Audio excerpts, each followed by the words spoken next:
Hello everyone and welcome to my channel. And today I will be reading a multi-character listener by me. So let's get into it. Scaramouche. Scaramouche didn't really expect to walk into your room to find you passed out on the floor. And to be honest, at first he thought it was something worse than you just being passed out. He panicked a little bit, but once he was sure that you were breathing and completely uninjured, he hoped that you would be fine and brought you to bed and got to the kitchen to start cooking something for you. So when you wake up, you will eat and hopefully feel a little bit better. He had no idea what went wrong exactly, but you could guess. You were stressing yourself out lately because you've been overworking. He can see it. The eye bags underneath your eyes. The stress and the way you would get so snappy at everything, no matter how small it may be. He was never startled by it, and most of the time, though it was an unusual role for him, he took on the role of a mediator, trying his very best not to make you angrier than you could be. And he would try to calm you down, not arguing with you because he knows you're going through a lot. He knows it does not give you an excuse to treat him like that, but you've been with him, and you understood him when he was going through his worst times. So it feels like he ought to do that to you, to make you feel better, and ensure that things don't get worse.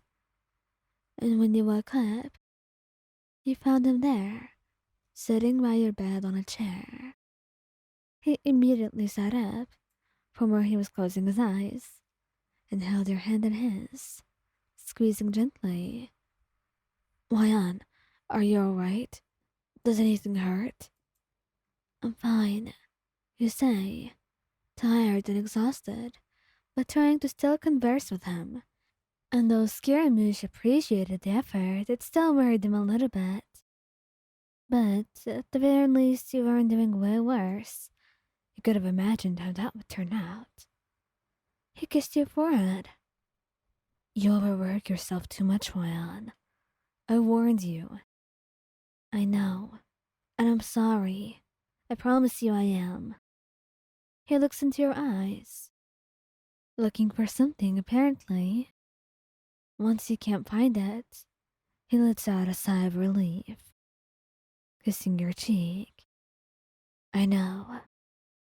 So please, just rest well when I tell you to. And there's no reason to push yourself as you do. Whatever it is, it can wait. Some things don't wait, Scara. Well, whatever can't wait doesn't matter. Just do what you can. There's no need to do everything. Some things are just better left abandoned, if it means you'll be okay in the end. Trust me, Wyan. I've lived enough to know what I'm saying, he says with a soft smile, and you find yourself chuckling, slowly remembering how he was so old, and is actually about 5 centuries old, perhaps even older, and somehow he still manages to be so cute. All right then, old man, he said with a soft smile, laughing until you start coughing, and that's when he gets up, telling you that you need to quiet down and eat. And of course, you have no choice but to say, yes, sir, whatever you say. Xiao? Xiao is such a lovely person, especially with you. He's caring, and most importantly, he will do whatever he can to make you happy. But he's a bit overprotective of you, even when it came to yourself. And perhaps he had a good reason for it, because right now, seeing you pass out was not the best sight I'd ever seen. You're passed out on the chair, a couple books in front of you, and a paper and a pen fallen on the ground. He just sighed and put you down on your bed, stroking your hair gently as he talked to you while you were unconscious. Just why, Wyan? Why do you keep on pushing yourself? He asks to no one in particular because he knows you won't answer him. And he has no answers, too. He has no idea why you always do so much. Why you never just think that whatever you do will be enough. Surely he doesn't want you to be lazy or something, but he can't help but feel like you shouldn't have to do all of this. That you deserve a softer life. That you deserve some rest. And that you could take out the load that you always put on yourself, but you never tell him what it is or how to fix it. So he feels helpless. And he knows that all of those questions will wait until you wake up.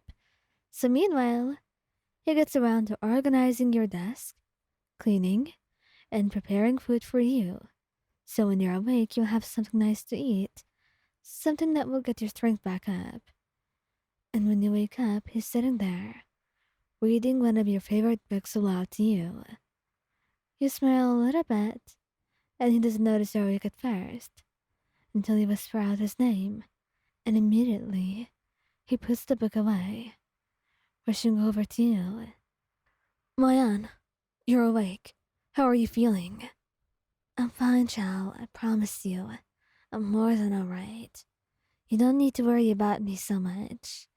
You tell him gently, but he still worries about you either way, and you can't help the way your heart softens at it. You take his hand in yours, pressing his palm to your lips. Look, I promise, before you start lecturing me, I'm going to lecture you either way, Wayan, he says, and you can tell he's pretty upset and worried. You don't blame him. You would be too if you were in his position.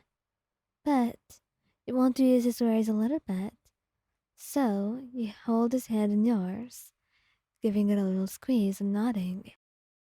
You can then. But I promise you I will be fine. I will rest, and I won't overwork myself anymore. Do you trust me? And he sees the sincere look in your eyes. And though he's still upset with you, and he wants to lecture you very badly, that's the start that he wanted. And he leans down, pressing a soft kiss to your forehead. I trust you, Mayan. I always do. I just want you to look after yourself. And I will. I know I've done horrible and I worried you a lot. And I know you don't deserve that. And that's why I'll try so hard. And though he does not agree with the reason, but at least it's something that will motivate you. He hopes one day you can see the value in caring for yourself just because it's you, and not because of anyone else. But, like you said, it's a good start. He kissed you then, gentle and soft, and he decided to keep that lecture for later. Right now, all you wanted was some rest and some food in you to feel a little bit stronger than what you were right now.